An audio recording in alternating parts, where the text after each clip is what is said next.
I'm Rhett. And I'm Link. And you're watching Behind the Brand with Brian Elliott. Nice.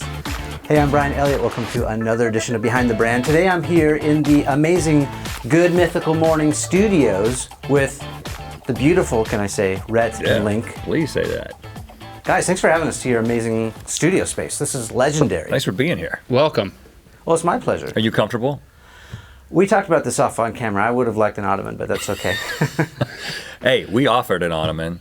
We have a broken one that you could use. Should we get one of these guitars? I'm feeling like maybe... You want to do a jam session? No. We should get something Those off are the wall. so out of tune. Oh, that's not going to happen. You can play that. Those are props. Those are... Well, they're playable. They're playable with a... Not by us. Yeah. That's what he's saying. Yeah, I mean, all my guitar playing is computer generated. It's actually, I'd say 28% of the overall Mythical Entertainment budget. I don't play it a lot. 28, but not 29%. It's very expensive to CGI good guitar playing. That was very specific. 28. Tell me about the book. What's going on? When does this come out? Yeah, when does it come out? There is no book. When are you guys planning on posting this? Because it hasn't been announced yet. Oh. Yeah. Well, no one really watches this show anyway, so we can announce it. You don't want to talk there's about the no book? book. I'm sorry. You don't want to talk about the book? I don't know if we can. Well, when does this air? It doesn't exist. This will likely be out. Well, we can control that. When does it get announced? I think we're looking at... We can do a follow-up only about the book. Yeah, because that like doesn't that. exist yet. It's not completely set at this point. I think last we talked, week of the 13th was Yeah, it's another couple of weeks. what Crown was talking about. We'll have time. By the time they put this in the queue in the machine. I mean, I don't care if you don't care. It's just the kind of thing that, like, if this ends up being where it gets announced, just, you know, I know you can control it, but if, like, okay, well, somebody's got this footage, it just would be a big. So what you're saying is you're not giving me permission to scoop this story. No. No, You heard it here first. yeah. Okay, We can talk about our brochure. this will get cut. But We're working on a brochure. we can talk about something that is very related, but isn't like an announcement. No, Rhett, don't worry about it. But I It's think not- this is good. It's Your energy is totally the changed. way that we're thinking about our business. In like 2017, the way we're thinking about our business. I think that, you know, we named the company Mythical Entertainment. Well, we changed it from Rhett Link Inc. You know, at one point it was Rhett Link Inc.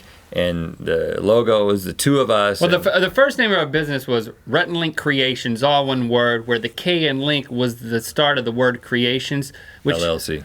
LLC, which you should never name your business something that then whenever you have to tell everybody, like the person at the bank and everything, then you can't just say it, then you got to spell it, and you got to explain it the way that I just explained it. Well, it's one word, and the K is then that was stupid. So then we changed it to Rhett and Link Inc. Because it rhymed. Because it was like, this is much more logical, straightforward. There's two of us. We're incorporated. But then a few years ago, we were like, well, we don't want this to just be the two of us. So we changed it to Mythical Entertainment. And, you know, this concept of what is mythical, you know, mythicality, the concept of mythicality. I mean, this all comes from our fans to begin with. Well, it comes from the story of us meeting in first grade, being held in from recess for writing bad words on our desk, and then having to color pictures of mythical beasts. Mm-hmm. So when our fans named themselves, back when that was happening, you know, back in like 08, 09, they named themselves the Mythical Beasts. So everything has had this mythical branding on it. Good Mythical Morning, the mythical shoe that we sold. This is the mythical mug. You know, we got the Wheel of Mythicality. This is the mythical hat. The logo. With the official, you know, Randler logo, it kind of represents mythicality.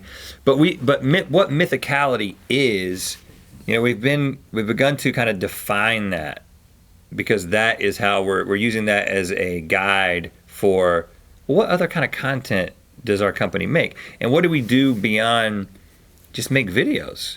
You know, yeah, sure, we've got a hat that has our logo on it, but this is something for fans. But how do you think about offering things to people who just like stuff?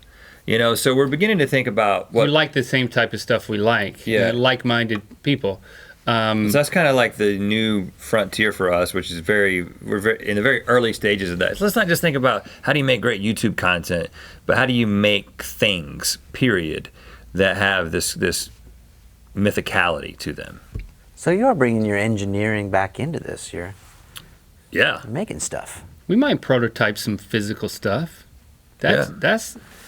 I mean, and also develop other videos and shows and hopefully properties that we're not in or not in much, but that our fans, the Mythical Beasts, love just as much as they love Good Mythical Morning. I mean, Good Mythical Crew was a way for us to, once a week kind of pull the curtain back on how the show is made, and then also have some fun with it and allow our employees to have some fun and do some stuff on camera.